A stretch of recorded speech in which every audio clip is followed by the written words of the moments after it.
பயறுகளின் அரசி என்றால் உளுந்தைச் சொல்லலாம். பெண்களின் கருப்பையை வளமாக்குவதில் உளுந்துக்கு இணையான உணவு ஏதுமில்லை. சோயாவும் அது போன்றதே. உளுந்தின் முழுப் பெயரை சப்பாத்திக்கு தால் செய்வது போல வாரம் இருமுறை செய்து வயதுக்கு வந்த பெண்கள் இருக்கும் வீட்டில் செய்வது நல்லது.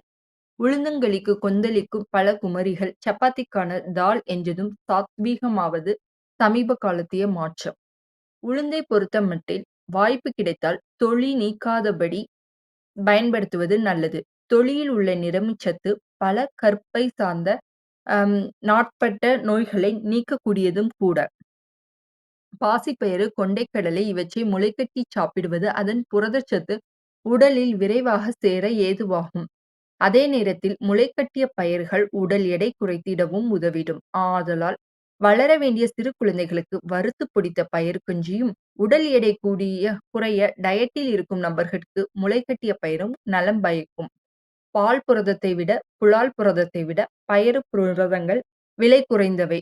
உடலில் முழுமையாய் அதிகமாய் உட்கிரகிக்கப்படுபவை. குறிப்பாய் பாசிப்பயிற்றின் புரோட்டீன் எஃபிஷியன்சி ரேஷியோ பிற புலால் புரதங்களைக் காட்டிலும் துரிதமானவை.